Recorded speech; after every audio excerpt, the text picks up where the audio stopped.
Cordial saludo, mi nombre es Lady Viviana Serrano, soy docente del programa de especialización en alta gerencia de la Universidad Militar Nueva Granada. Hoy, en esta temática de inteligencia de negocios y gestión de organizaciones, hablaremos de un tema bastante interesante, la antropología empresarial y el Big Data. Iniciamos entonces con el contexto de qué es la antropología. La antropología es la ciencia que estudia el comportamiento de las personas, cuáles son sus hábitos, sus rituales, sus costumbres, las percepciones. Entonces se puede decir que la antropología analiza qué hacen las personas, cómo lo hacen y por qué lo hacen, creando así su vida cotidiana. Por lo tanto, la antropología empresarial, la antropología organizacional o el business anthropology es tomar esa antropología social y aplicarla dentro del contexto empresarial, donde se integra de forma holística con todos los stakeholders que participan dentro de la organización. Entonces permite una mirada más amplia y cualitativa de todas aquellas personas que intervienen dentro del proceso de la organización, desde empleados, proveedores y clientes. Por lo tanto, los principios característicos de la antropología empresarial están centrados en las personas, en la relevancia etnográfica, en identificar los aspectos socioculturales, en describir un enfoque práctico para reconocer las características cualitativas que tienen las personas y a partir de allí generar estrategias para la organización de acuerdo al entorno en el que ésta se desarrolla. La antropología tiene 4 puntos básicos. Primero es entender y analizar al cliente, cómo se relaciona este con el producto o el servicio que le estamos ofreciendo o con la estrategia o con la experiencia que se le está ofertando. Segundo, con herramientas como la etnografía y las ciencias sociales se logra identificar el comportamiento de las personas. Con esto se logra dar a conocer una data contextualizada, la cual se llama Big Data. Estos datos son las características cualitativas que buscan comprender el porqué del comportamiento de las personas. Finalmente, esta información se trabaja y se diseña a través de grupos interdisciplinares que logran generar estrategias e implementarlas dentro del contexto. Es así entonces como la antropología empresarial no solamente conlleva un estudio externo, sino que también contempla el trabajo al interior de la organización. Entonces, en una diferencia entre la antropología tradicional y la antropología organizacional, encontramos que la antropología tradicional solamente llega hasta o se enfoca en la investigación, mientras que la antropología de los negocios va un poco más allá y aparte de investigar, diseña e implementa estrategias que busquen a las personas dentro de un contexto que lleve a generar valor a la organización. Los objetivos de la antropología de los negocios o la antropología organizacional es predecir cuáles son las necesidades y expectativas de los clientes, además de interpretar las tendencias de comportamiento y anticiparse a las necesidades de los clientes. Finalmente, diseñar con todo este conocimiento estrategias que generen valor a la organización. Casos de éxitos donde se han aplicado la antropología de negocios podemos reconocer diferentes. Por ejemplo, uno de ellos o uno de los principales es el de General Electric, donde se aplicó esa experiencia de colaboradores dentro de la empresa y dentro de la organización. Posteriormente reconocemos en el área de marketing la creación de la empresa Social Research, que fue una de las primeras empresas en el mundo creada en las ciencias sociales, donde se buscaba generar valor a partir del área de marketing de diferentes organizaciones. También vemos el caso de Xerox, donde lo que se buscaba era identificar cuál era la experiencia del cliente final con las fotocopiadoras y asimismo mejorar el proceso. Microsoft continuamente aplica estas tendencias para la mejora de sus productos y la innovación sobre todo se reconoce como caso de éxito el ejemplo de Netflix, donde a través de estudios antropológicos se pudo identificar que los usuarios tenían más relevancia cuando tomaban los productos o veían las series en temporadas en bloque, más no tener que esperarla semana a semana o al año siguiente. Entonces esto cambió y transformó la forma de consumo, que es uno de los ejemplos más sobresalientes del uso de la antropología de negocios en el área de innovación y experiencias de usuarios. Una de las principales herramientas de la antropología es la etnografía. La etnografía es una mezcla entre las técnicas de investigación tradicional y un marco analítico de información cualitativa. ¿Por qué es importante la etnografía dentro del mundo empresarial? Porque es necesario comprender que es diferente lo que el usuario hace, siente y piensa a lo que realmente hace y piensa dentro del contexto real. Dentro de la antropología organizacional y la herramienta de la etnografía es necesario vivir el mundo del cliente, analizarlo y comprenderlo. Es lo que normalmente los antropólogos sociales dirían como la mejor técnica de estudio, es convivir con las personas con las que se quiere entender y analizar. Dentro de ello debemos reconocer dentro de este usuario, dentro de esta nueva tendencia, cómo es la visión de este usuario, cómo se comunica este usuario, cuál es la experiencia que este usuario tiene con las otras personas, los lugares que conllevan la contextualización del usuario y esa nueva idea o esa nueva estrategia que la organización quiere implementar. Otra herramienta muy importante dentro de la antropología organizacional, aparte de la etnografía que acabamos de ver, es el contexto. El contexto permite reconocer las acciones, las palabras y las cosas, todos estos hábitos, las relaciones, el lenguaje, las experiencias, las costumbres y rituales que tiene ese usuario respecto al desarrollo y el entorno en el que se encuentra.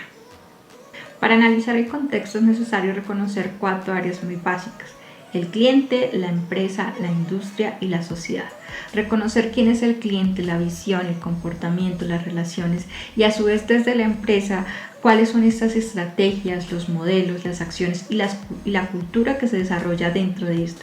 Esta empresa está dentro de un proceso de industria y es necesario reconocer cuáles son las estrategias de la industria, el modelo, las acciones, la historia de la industria y a su vez todo este contexto se desarrolla dentro de una sociedad. Por lo tanto, allí también tenemos que reconocer las culturas, la creencia, la tecnología y la historia de esa sociedad para poder analizar completamente el contexto y comprender esa composición antropológica de la organización y de todos los miembros que se desarrollan dentro de esta. Aquí nos detendremos un momento porque es importante reconocer que aunque la tecnología nos ha ayudado bastante y ahora hablamos de un mundo de data muy grande, no solamente es importante reconocer la data, el proceso cuantitativo, la muestra, el machine learning, la ciencia computacional, los algoritmos, sino que esto debe estar acompañado de un proceso sociológico, de un proceso cualitativo, donde me identifique el cómo y el por qué, las variables que se pueden desconocer, las ciencias sociales y la etnografía fusionadas en una sola. Entonces, las empresas con data únicamente no hacen nada. Es necesario pensar en esa big data, en ese punto cualitativo, en esa percepción del mundo para comprender y crear este proceso de antropología organizacional que conlleva toda una cultura, todo un desarrollo, todas unas costumbres, todos unos rituales y demás. Entonces, a partir de acá, la antropología organizacional ayuda a buscar una desestabilización netamente de los datos, ir más allá de solamente cuantificaciones, preguntarse el por qué, analizar las consecuencias para poder avanzar dentro de un proceso contextual y social acorde a la cultura donde se desarrolla la organización, donde se va a entregar el producto o donde se va a ingresar en el mercado. Entonces encontramos que esta parte debe estar alineada entre la parte de data cuantitativa y esa parte antropológica, sociológica y los científicos sociales que comprenden todos esos contextos cualitativos que ayudan a converger en un solo espacio tanto a la Big Data como a la Thin Data. Entonces hoy en día las organizaciones se mueven en un mundo completamente hipermoderno, donde el cliente está constantemente lleno de conocimiento, donde consume muy rápido, donde cambia sus costumbres y sus gustos de una forma muy rápida. Por lo tanto, la estructura de la organización, el servicio que podamos ofrecer, el producto que vamos a crear, tiene que tener una transición adaptable a ese cliente, tiene que tener una iniciación, una formación y un uso. Muy similar al caso de lo que pasa con los productos de Apple. Hemos transformado porque hubo una iniciación de productos que no conocíamos, de necesidades que no teníamos, pero que hoy en día se vuelven tendencia. Luego hubo una formación y una adaptación a las plataformas de Apple y luego un uso que ya se está dando en estas plataformas. Por lo tanto, ese es un claro ejemplo de esa transición que se le puede dar a un producto por medio de análisis y estudios antropológicos organizacionales, lo cual lleva a las 3C. Ese proceso debe llevarse entre una coherencia, una consistencia y una confianza entre toda la estructura interna de la organización, el contacto con el cliente, el conocimiento del cliente y del usuario y de qué producto le estoy ofreciendo para que tenga toda esta coherencia o esta transformación de coherencia, consistencia y confianza. Como vimos anteriormente, es necesario hacer una implementación de estos procesos, reconocer cuáles son los 4 ejes básicos: usuario, empresa, industria y sociedad. ¿Para qué? Para que podamos llevar una estrategia práctica de lo que es la antropología organizacional dentro de las empresas. ¿Cómo podemos hacer una implementación de estos conocimientos, de esta percepción cualitativa y cuantitativa de los datos que se generan a través de las organizaciones interna y externamente? Una herramienta de ellas es el roadmap. Dentro de ellas reconoceremos entonces las 4 áreas principales que ya vimos en usuario, empresa, sociedad e industria. Dentro de cada una de estas es necesario manejar una lluvia de ideas, un design thinking que nos ayuda a conocer esos insights específicos. Una vez tengamos una lluvia de ideas, vamos a reconocer cuáles son los que más nos impactan como organización y vamos a trabajar específicamente en ellos para generar esas estrategias que ayuden a la empresa por medio de la antropología y el reconocimiento de las características cualitativas de los usuarios, fortalecer las estrategias y la generación de valor de las empresas. ¿Cómo implementaríamos esos insights descubiertos en la parte anterior?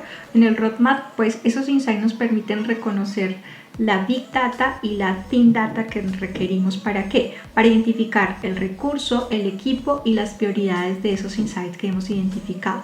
Por lo tanto, podemos recurrir a la generación de estrategias de acciones inmediatas, estrategias a mediano o largo plazo y la continuidad del proceso para finalmente, a partir de ese reconocimiento de las costumbres y las partes cualitativas de las organizaciones, de las personas que en ella trabajan, del cliente al que estamos trabajando, podemos identificar entonces una planeación que es un poco más grande, más robusta y más completa que el solo manejo del dato, y ya estamos teniendo en cuenta entonces las características de esa población, de ese usuario, y podemos identificar o generar estrategias mucho más puntuales, mucho más específicas y más efectivas dentro de la organización.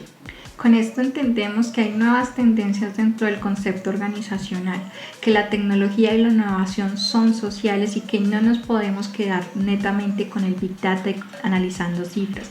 Hay que ir un poco más allá de los números y rescatar e identificar las características que nos hacen humanos, que nos hacen sociables y que nos hacen conformar una sociedad y una comunidad, sea dentro o fuera de una organización. Y adicional, los productos y servicios deben ser realmente pensados en las personas porque son para las personas. Entonces el reto que implica hoy en día no solamente crear un producto por crearlo o ingresar a un trabajador por ingresar y que ocupe un cargo, es necesario reconocer en cada uno de los miembros, tanto internamente de la organización como externamente en nuestros proveedores, en nuestros clientes, esos conceptos socioculturales que nos pueden contribuir a generar valor y un factor diferenciador en las empresas.